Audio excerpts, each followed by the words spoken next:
ल सुरु गरौँ भ्याट रजिस्ट्रेसन एन्ड डिरेजिस्ट्रेसन है क्यान्सलेसन भ्याट रजिस्ट्रेसनमा हामीले जो के डिस्कस गर्यो भने VAT registration normally compulsory registration हुन्छ टेम्पोररी रेजिस्ट्रेसन हुन्छ भोलिन्टरी रेजिस्ट्रेसन हुन्छ अनि कति केसेसमा भ्याट रजिस्ट्रेसन गर्नै पर्दैन सो वान बाई वान केसलाई चाहिँ हामीले समराइज गर्दै जानु पर्यो सबैभन्दा सुरुमा हेर्दा exemption from registration exemption from रजिस्ट्रेसनमा के भन्छ त भने person who carries out the transaction of goods or service as mentioned in schedule 1 only schedule 1 मा मेन्सन गरिएका मात्रै गुड्स एन्ड सर्भिसको कारोबार गर्ने व्यक्तिले भ्याट रजिस्ट्रेसन गर्नै परेन any person carrying out transaction not exceeding the prescribed threshold within the last 12 month last 12 मन्थमा उले threshold पनि कटेको छैन भने त्यो केसमा पनि उले के गर्नु परेन उले चाहिँ रजिस्ट्रेसन गरिरहनु परेन थ्रेसोल्डको केसमा हामीले के भनेको थियो थ्रेसोल्ड चाहिँ गुड्सको केसमा 50 लाख भन्दा बढी मोर देन 50 लाख सर्भिस अथवा गुड्स एन्ड सर्भिसको केसमा 20 लाख भन्दा बढी भनेर भनेको थियो सो हामीले रजिस्ट्रेसन गर्नु नपर्ने केसमा चाहिँ शेड्युल 1 मा काम गर्ने गुड्स एन्ड सर्भिसमा काम गर्ने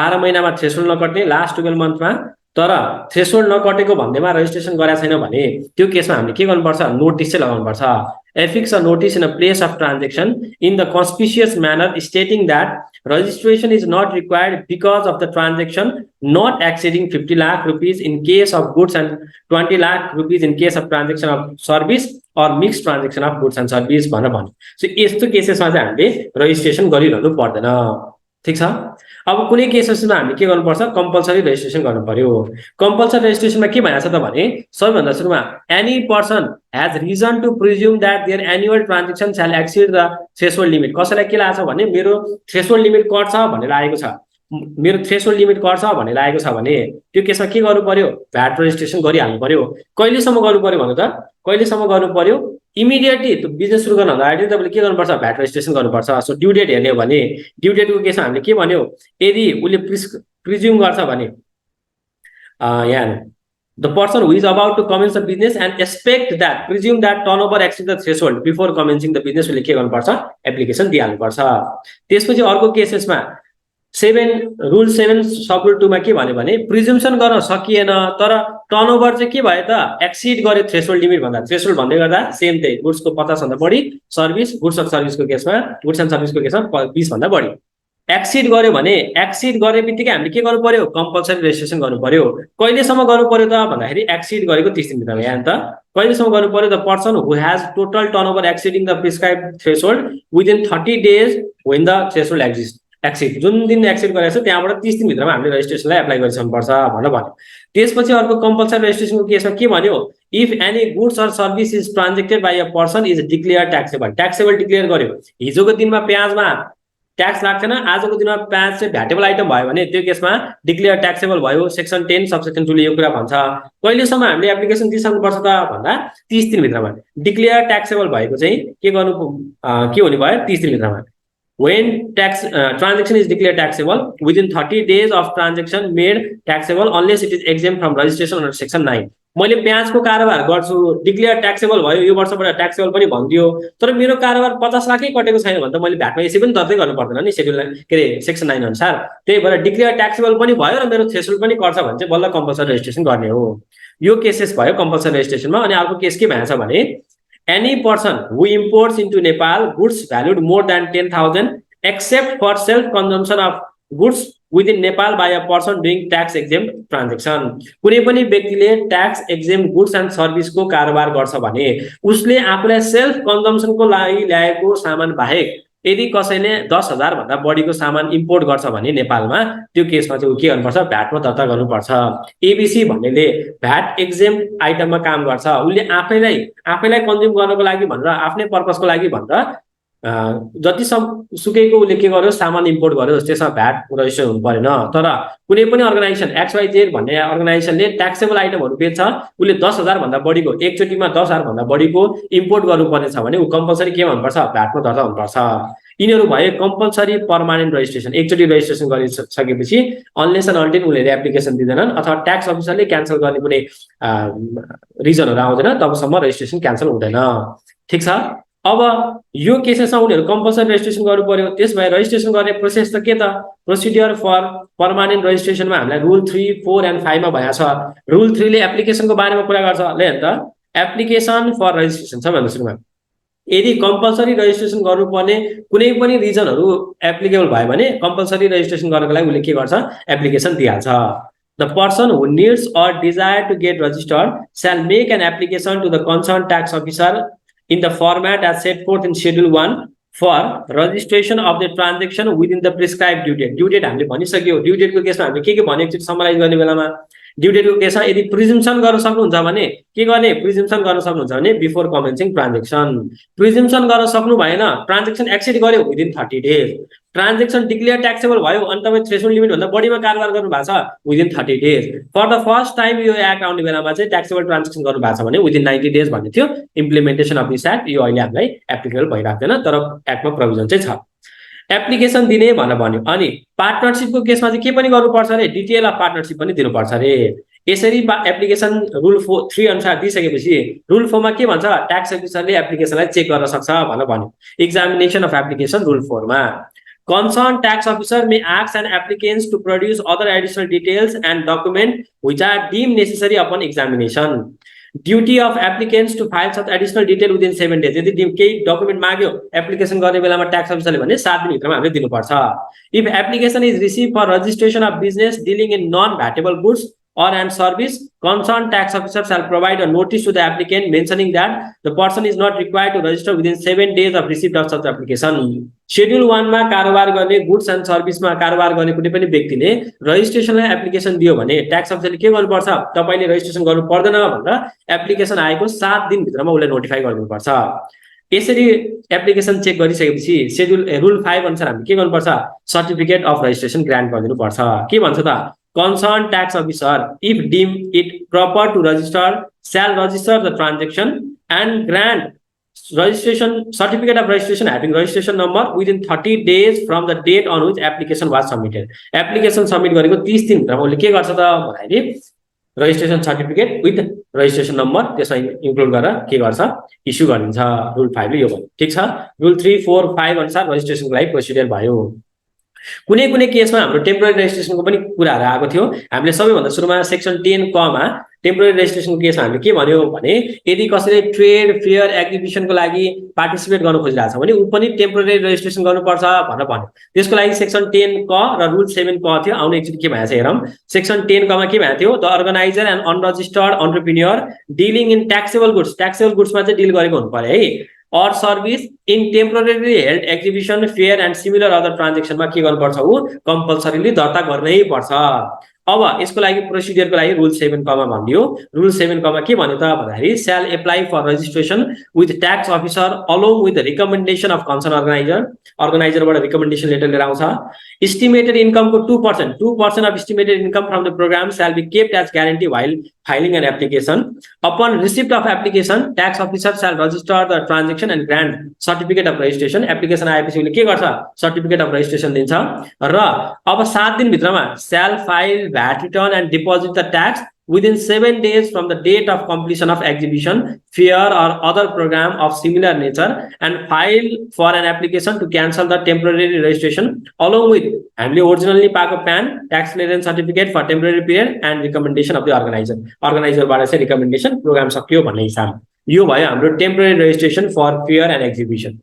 ठीक छ हामीले जोइन्ट भेन्चर गर्न लागेको छ भने जोइन्ट भेन्चर पनि सर्ट टर्म नेचरको लागि हुन्छ र भ्याट पर्पसको लागि हामीले के गर्नुपर्छ जोइन्ट भेन्चरलाई पनि रजिस्टर गर्नुपर्छ भनेर भन्यो त्यसको लागि सेक्सन 10 ख मा हामीलाई के दिएको थियो प्रोभिजन दिएको थियो के भनेको थियो अन्त in case 2 or more person create joint venture for specific work attracting VAT for a specific period of time taxable transaction चाहिँ गराउनु पर्यो the person shall make an application for temporary registration in front of tax officer where one of the co-venturer is registered ABC र XYZ भन्नेले co-venture गर्न के joint venture गर्न खोज्यो भने ABC रजिस्टर भएको ठाउँमा अथवा XYZ रजिस्टर भएको ठाउँमा हामीले रजिस्ट्रेसनको लागि के गर्नु पर्यो एप्लिकेसन दिनु पर्यो अरु प्रोभिजन के थियो त भन्दाखेरि रजिस्ट्रेसनको केसमा In case of 2 or more person create joint venture for a specific work attracting VAT for a specific period of time, the person shall make an application for temporary registration in front of tax officer of any tax office where one of the co-venture is situated.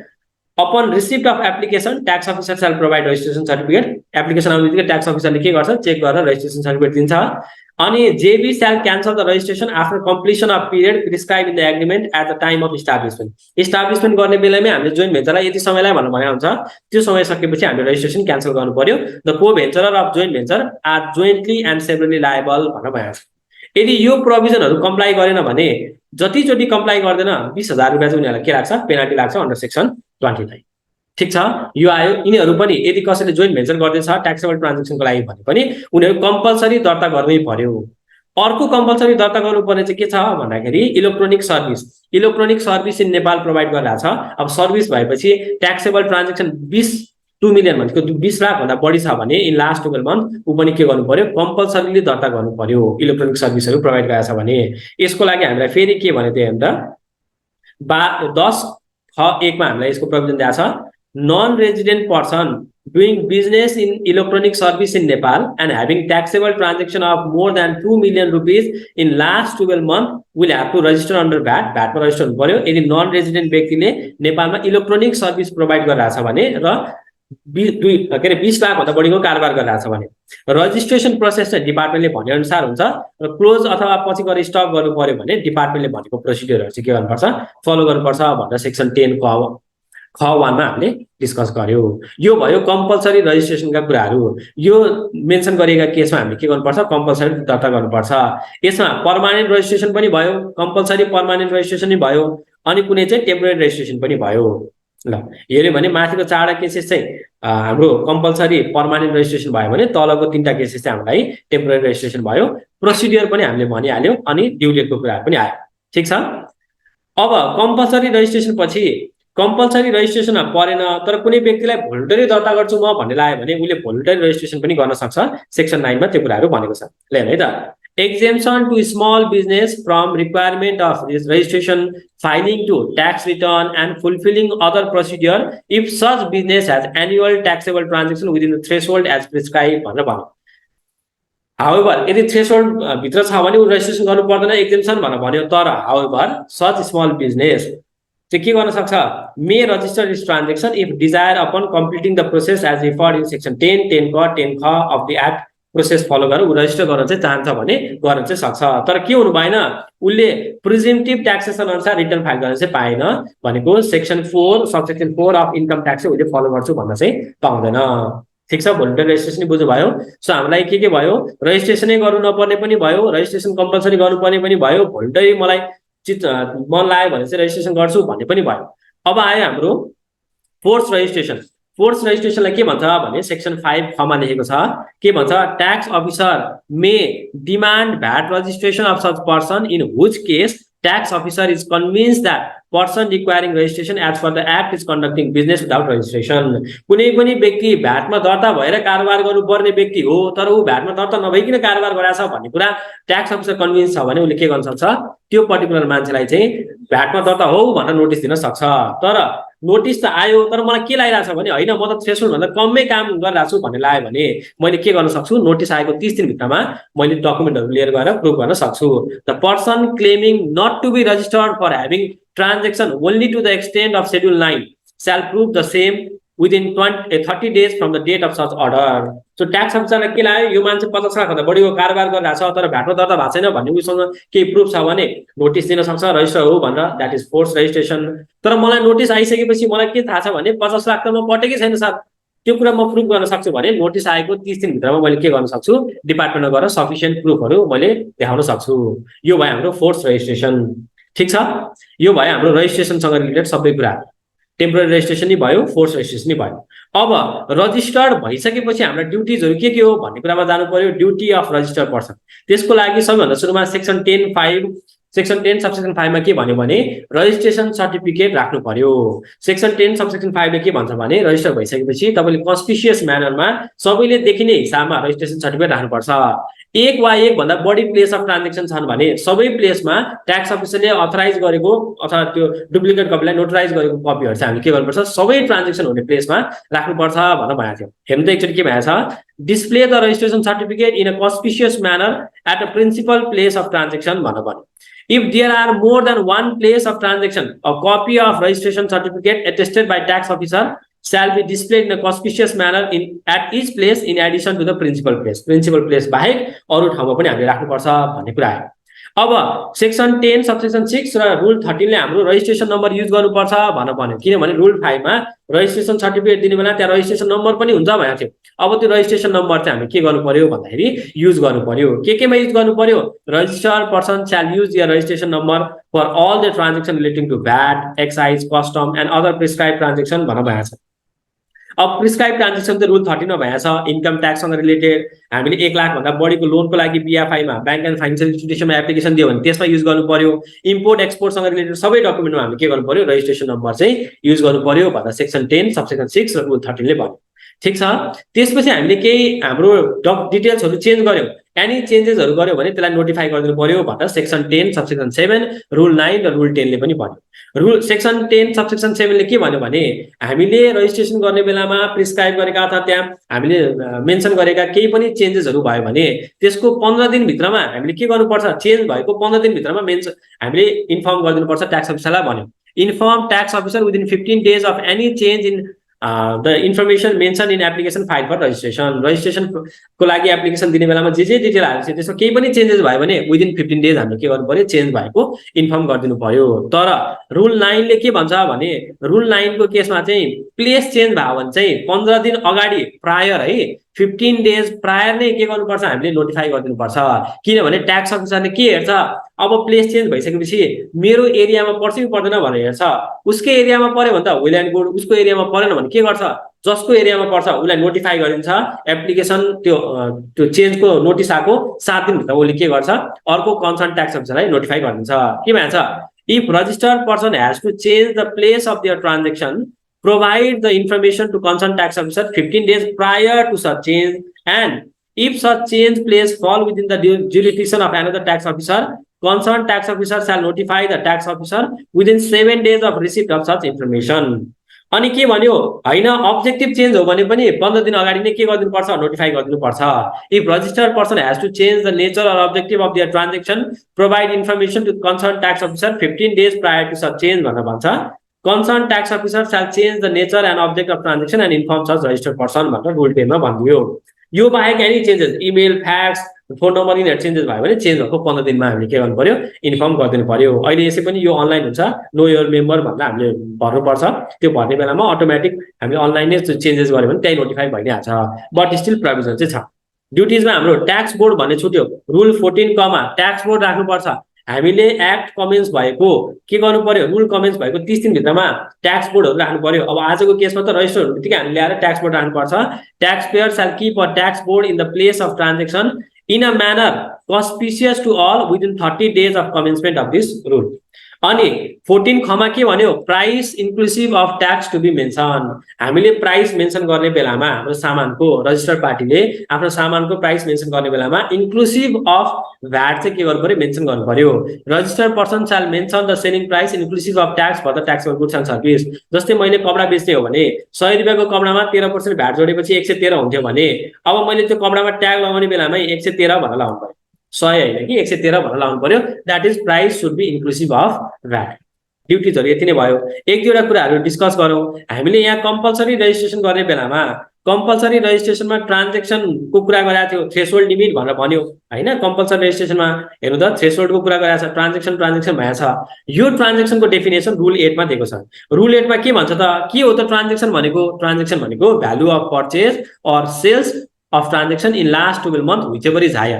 मेरो purchase 45 lakh को छ तर मेरो sales 50 lakh को छ भने मेरो लागि ट्रान्जेक्सन भनेको के भयो? 50 लाख भयो। ठीक छ? ओके। अब इस्यु अफ डुप्लिकेट सर्टिफिकेट हेर्नु त रुल 14 ले के भन्यो भने मैले रजिस्ट्रेसन सर्टिफिकेट मैले पाएको थिएँ सुरुमा रजिस्ट्रेसन गरिसकेपछि त्यो रजिस्ट्रेसन सर्टिफिकेट हरायो, चोरी भयो अथवा नष्ट भयो, जेसुकै भए पनि मलाई डुप्लिकेट सर्टिफिकेट चाहियो भने मैले गएर डिपार्टमेन्टमा एप्लिकेसन दिएर प्रिस्क्राइब फी सबमिट गरिसकेपछि मलाई डुप्लिकेट सर्टिफिकेट उले के गर्छ? इस्यु गरिदिन्छ 15 दिन भित्रमा। के भन्छ त? In case the certificate of registration of transaction obtained by registered person is torn, lost, or otherwise destroyed, such a registered person must file an application for obtaining duplicate copy of such certificate with 100 rupees as fees. Concerned tax officer shall give a duplicate copy of certificate within 15 days of receipt of application. 15 दिनभित्र उसले के गर्छ duplicate certificate issue गरिन्छ।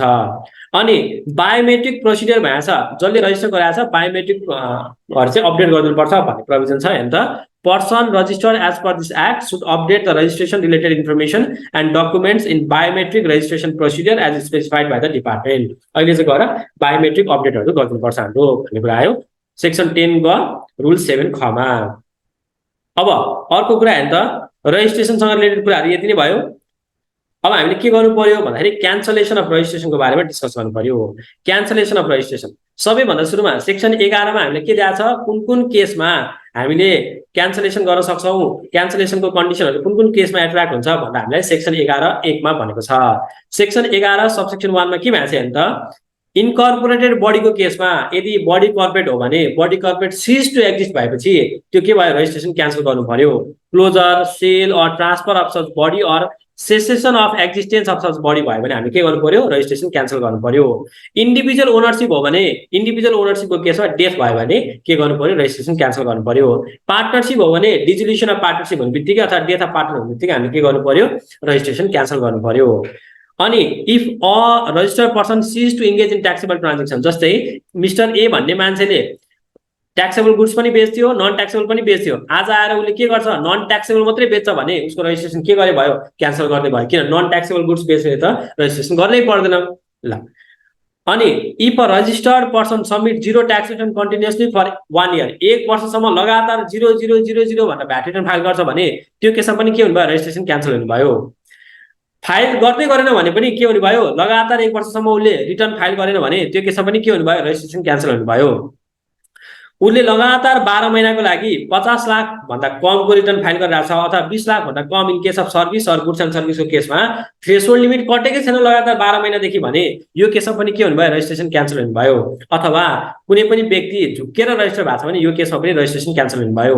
यो 2, 3, 4, 5 को केसमा चाहिँ tax अफिसरले के गर्न सक्छ सुमोटो क्यान्सलेसन गर्न सक्छ, भनेको ट्याक्स अफिसरले क्यान्सलेसन आफै इनिशिएट गर्न सक्छ। कुन केसमा जीरो रिटर्न फाइल गर्यो भने रिटर्नै फाइल गरेन भने लास्ट 12 मन्थ देखि थ्रेशोल्ड कटेकै छैन भने अथवा झुकेर हामी के गरेछ रजिस्टर्ड इन इरर भएको छ भने ट्याक्स अफिसरले के गर्न सक्छ सुमोटो रजिस्ट्रेसन गर्न सक्छ। The cancellation of registration may be initiated by tax officer without requiring an application from registered person. तर यो केसमा थ्रेशोल्ड नपुगेको केसमा चाहिँ के भएछ भने कुनै पनि व्यक्ति भोलुन्टरी दर्ता भएको छ, उसको थ्रेशोल्ड पुगेको छैन, लास्ट 12 महिनामा उसले एउटा एप्लिकेसन दियो, के एप्लिकेसन दियो मेरो रजिस्ट्रेसन चाहिँ क्यान्सल नगर्दिनु होला रिटेन गर्दिनु होला भनेर एप्लिकेसन दियो भने त्यो केसमा ट्याक्स अफिसरले के गर्दैन रजिस्ट्रेसन क्यान्सल गर्दैन। यो कुरा हामीलाई कहाँ भन्यो सेक्सन 11 सबसेक्सन 2 मा भन्यो। सेक्सन 11 सबसेक्सन 2 मा के भन्यो त भने any person registered voluntarily under section 9 if wishes to retain the registration status, the registration of the person shall be retained if it make application in the format as prescribed along with the VAT return of last month immediately preceding last 12 month. Last 12 month कोमा 12 महिनामा उले return file गर्ने बेला application पनि दियो, म भोल्टर resistor भए पनि मेरो लिमिट नकटेको भए पनि के गर्दिनु रजिस्ट्रेसन चाहिँ रिटेन गर्दिनु भने रजिस्ट्रेसन क्यान्सल हुँदैन। ठीक छ। अब प्रोसिडियर के हो त रजिस्ट्रेसन क्यान्सल गर्ने प्रोसिडियर के हो त भन्नको लागि सेक्सन 11 सबसेक्सन 3 अथवा एन्ड रुल 12 मा हामीले प्रोसिडियरहरु दियो। ल हेर्नु registered person or the legal hire in case of his or her absence shall file an application for cancellation of registration within 30 days of any condition mentioned in section 11(1) of event happen। भनेको section 11 subsection 1 मा यो भनेको condition मध्ये कुनै पनि happen भयो भने त्यसको 30 दिन भित्र उले के गर्छ एप्लिकेसन दिन्छ। The person shall also file a VAT return and payable VAT before applying for cancellation। उले VAT return पनि फाइल गर्छ अनि उले के पनि गर्छ तिर्नुपर्ने VAT पनि अमाउन्ट तिर्छ अनि बल्ल एप्लिकेसन फाइल गर्छ। The taxpayer should submit document for tax assessment within 15 days from the date of filing return। अब मैले के गरे भने एप्लिकेसन दिए, एप्लिकेसन दिइसकेपछि त्यसको 15 दिन भित्रमा मैले के गर्नु पर्यो भने ट्याक्स अफिसरले भनेका सबै डकुमेन्टहरु गरेर बुझाइदिनु पर्यो, किनभने ट्याक्स अफिसरले अडिट गर्छ। किन अडिट गर्ने त किनभने रजिस्ट्रेसन क्यान्सल हुन लाग्छ, भरे गएर पछि गएर ट्याक्स पेबल देख्यो भने झ्याउ हुन्छ। त्यही भएर आजकै दिनमा यो मान्छेले तिर्नुपर्ने ट्याक्स कति हो भन्ने क्याल्कुलेसन गर्नलाई ट्याक्स अफिसरले अडिट गर्छ। त्यही भएर उले सबै डकुमेन्टहरु हामीले एप्लिकेसन दिएको 15 दिन भित्रमा हामीले गरेर बुझाइदिनु पर्यो। Tax officer should verify tax and cancel the registration or inform taxpayer that registration could not be cancelled within 3 months. यसरी एप्लिकेसन आएको 3 महिना भित्रमा कि त रजिस्ट्रेसन क्यान्सल भयो भनिदिनु पर्यो, कि रजिस्ट्रेसन क्यान्सल भएन यो रिजनले भनेर हामीले के गर्नु पर्यो, इन्फर्म गरिदिनु पर्यो. If the registration not cancelled or decision not taken about the cancellation by tax officer within such period, 3 महिनासम्ममा पनि क्यान्सलेसन पनि भएन अथवा केही डिसिजन आएन भने त्यसपछि हामीले के गर्नु पर्दैन, भ्याट रिटर्न फाइल गर्नु पर्दैन. इक्जाम्पलको लागि भदौको 1 गते मैले चाहिँ एप्लिकेसन दिएको थिएँ, भदौमा म रिटर्न फाइल गर्छु, असोजको पनि रिटर्न फाइल गर्छु, कार्तिकको पनि रिटर्न फाइल गर्छु. अब कार्तिक पछि पनि मलाई डिसिजन आएन भने यो केसमा म के गर्दिन, अब रिटर्नहरु फाइल गर्दिन. भदौमा मैले एप्लिकेसन दिएको, असोजमा मलाई डिसिजन आयो भने यहीँबाट मेरो क्यान्सलेसन भइहाल्यो, कार्तिक महिनाको रिटर्नहरु चाहिँ अब मैले फाइल गर्नु पर्दैन. भनेको मैले एप्लिकेसन दिएको 3 महिनासम्म म भ्याट रिटर्न फाइल गर्छु, 3 महिना पछि पनि मलाई केही पनि नोटिस आएन भने चाहिँ म भ्याट रिटर्न फाइल गर्दिन भनेर भन्नु. Tax return up to the date of information of deregistration or up to 3 months shall be filed. यही कुरा 3 महिनासम्म चाहिँ अथवा डेट अफ डिरेजिस्ट्रेसन सम्म चाहिँ उसले भ्याट रिटर्न फाइल गर्छ. Duty of tax officer to give decision of deregistration or deny to it within 3 months. 3 महिना एप्लिकेसन आएको 3 महिना भित्र मैले के गर्नुपर्छ, कि डिनाइ गरिदिनु पर्छ, कि मैले डिरेजिस्ट्रेसन गर्नुपर्छ अथवा डिनाइ गरे भने त्यसको रिजन दिनु पर्यो. अब कहिले कहिले भोलुन्टरीली सेटअप के रे भोलुन्टरी रेजिस्ट्रेसन भएको छ, त्यो केसमा चाहिँ हामीले के गर्यो, डिरेजिस्ट्रेसन गरिदिने भन्यो भने त्यस्तो केसेसमा हामीले ट्याक्स क्रेडिटलाई के गर्ने भन्ने कुरा चाहिँ डाइरेक्टर जेनरलले के गर्छ, प्रिस्क्राइब गरे अनुसार गर्छौं भनेर भनेको छ. Management of deregistration and tax required to be set up, that is tax credit of such taxpayer having transaction less than taxable limit after applicability of this sub rule shall be prescribed by DG. DG ले के गर्छ, prescribe गर्छ भनेर भन्यो. अब tax registration cancel भयो भन्दैमा उसको ट्याक्स लायबिलिटी सकिन्न भन्ने कुरा चाहिँ सेक्सन 11 सबसेक्सन 5 ले भनिदियो.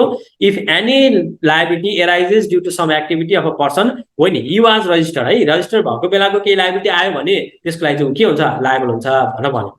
अनसोल्ड स्टकको केसमा के भन्छ भने सेक्सन 11 सबसेक्सन 4 मा के भन्छ भने यदि कुनै पनि गुड्स इन्क्लुडिङ क्यापिटल गुड्स छ रजिस्ट्रेसन क्यान्सल गर्ने बेलामा भने त्यो बेलामा हामीले के गर्नुपर्छ, त्यसको क्रेडिटलाई त्यो सामानहरुलाई चाहिँ के गर्नुपर्छ, मार्केट भ्यालुमा डिस्पोज अफ भयो अथवा सप्लाई भयो भन्ने मान्नुपर्छ. त्यही अनुसार हामीले के गर्नुपर्छ, भ्याट कलेक्ट गर्नुपर्छ भनेर भन्नु. मसँग 1 लाखको स्टक छ, 1 लाखको मार्केट भ्यालु चाहिँ त्यो स्टकको मार्केट भ्यालु 2 लाख हो भने 2 लाखमा त्यो सामान बेचियो भन्ने मानेर भ्याट कलेक्ट गर्नुपर्छ भन्ने छ. यसको लोजिकहरु डिटेलमा हामी क्लासमा डिस्कस गरिसक्यौ भयो. यही भयो हाम्रो रेजिस्ट्रेसन एन्ड क्यान्सलेसन अफ रेजिस्ट्रेसनको सुपर समरी.